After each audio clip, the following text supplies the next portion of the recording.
What happened with Marcus Rule? Oh, my buddy. Marcus.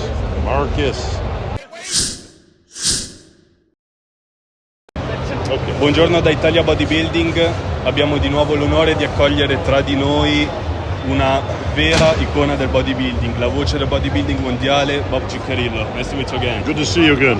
So, first question, how did you start bodybuilding? Oh, I started a long time ago, back when I was 12 years old. And I started bodybuilding. I wanted to be a bodybuilder. I wanted to look like Hercules and the superheroes. And that's what made me start. What would you change in your career?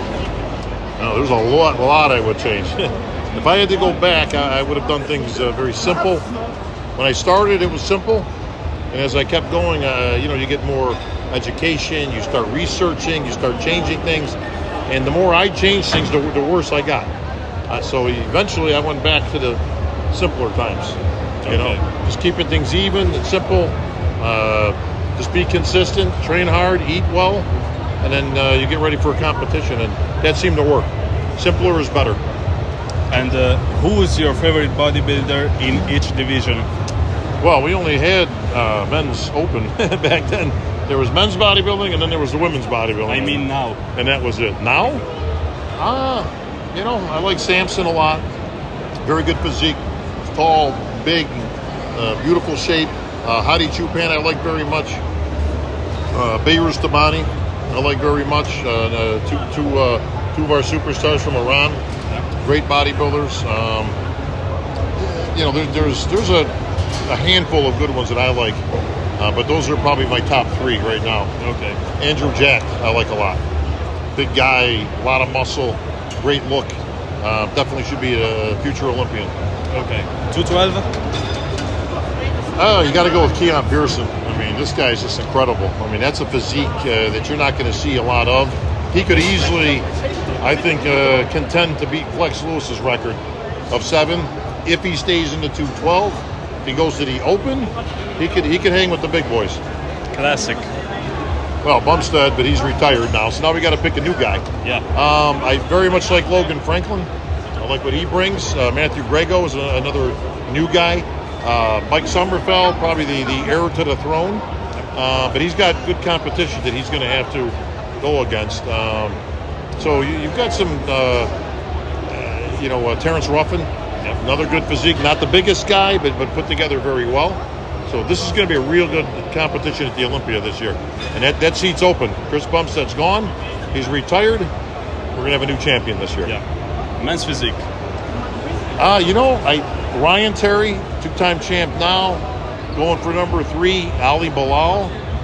Phenomenal bodybuilder. Brandon Hendrickson just won another show, and he didn't have to requalify because he is a former Mr. Olympia champion. But he's coming back.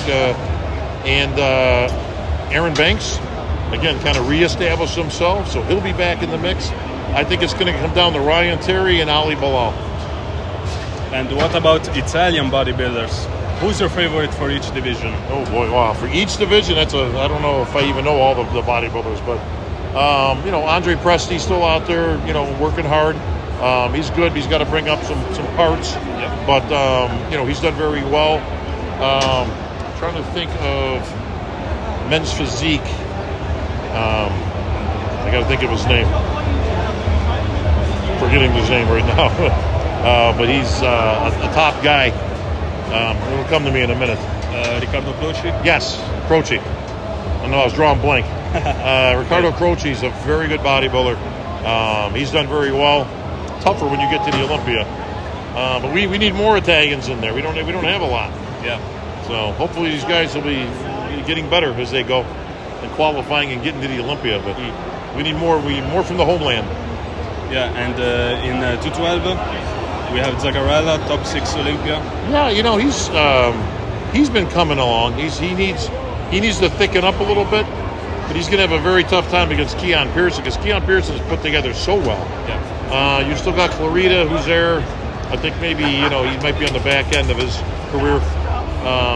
But yeah, Zagarelli is good. Hopefully he'll do well. And what about classic physique?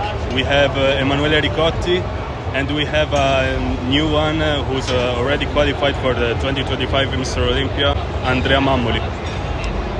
Both good. Both good. Again, both have to bring their physiques up a little bit, a little more muscle. Conditioning, of course, you always have to have in Classic, but hopefully either one of those guys can get into the top 5 this year. It's going to be difficult because you've got former Olympia champs competing. I mean, you already got 4 spots taken with a former Olympia champions, and then you got Terrence Ruffin, who's an Arnold Classic champion. So there's only one spot left that's open in the top 5. Yeah. Will Nick Walker win the Olympia? Not in my opinion. It would be very difficult, I think. Okay. I love what Nick Walker brings to bodybuilding. He's a great personality. We can always use more personalities. And listen, he believes in himself, as he should. You should always believe in yourself as a pro bodybuilder that you should win the show. Now, physique-wise, he's going to have a difficult time. I think he can be as high as 4th. He can be as low as 7th, in my opinion, depending on who else comes in and who shows up in 100% shape. If everybody showed up 100%, I think he would be around 6 or 7. Okay. Yeah, that would be, because you got some good, let's face it, you got Samson, Hadi, and Derek. Yep. That's 3. You got Andrew Jack, Martin Fitzwater, and Behruz Tabani. That's 6 right there. So already there's 6 guys that are very difficult to beat if they're all in shape. Oh, there's Tabani. Behruz Tabani right now, one of our own. So he's definitely a contender. Yeah. His only issue is getting to the U.S. because of Iranian politics. Yeah. And paperwork, type of thing. If he can get to the U.S., he's a threat. Listen, Nick's in good company. He brings a lot of muscle, but he gives up a little bit when it comes to shape and proportion. So I wish him all the best. I just hope for a good show. Okay. And what's been your hardest difficulty in your life, and how did you face it? Turning pro. It took me 13 years to turn pro. Okay. So that was difficult because I had to overcome a lot of obstacles in that. There was reasons why I wasn't winning. Some of it was physical, some of it was mental. Now you start doubting yourself and you start changing things. And like we talked about earlier, when I came full circle, it was a very simple routine like I started with. And then I finally conquered it and got my pro card onto the pros. And here I am now holding a microphone like you. Okay.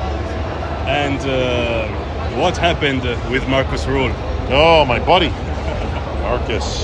Marcus. So 2002 Night of the Champions comes down to me and Marcus. Beauty and the Beast. You can figure out who was who. And he won. He beat me. I don't think he beat me. A lot of the fans don't think he beat me, but he did. So to this day, me and Marcus have a friendly rivalry with that. So the people in Germany love me. It's a lot of fans in Germany. Marcus is a good guy. We're actually good friends. He's a funny guy, comedian. So he likes to bust balls and joke around, and I still think I beat him. Damn. So, will we see you again next year? Yes, sir. Pleasure seeing you Always again. a pleasure. Take care. Italia Bodybuilding.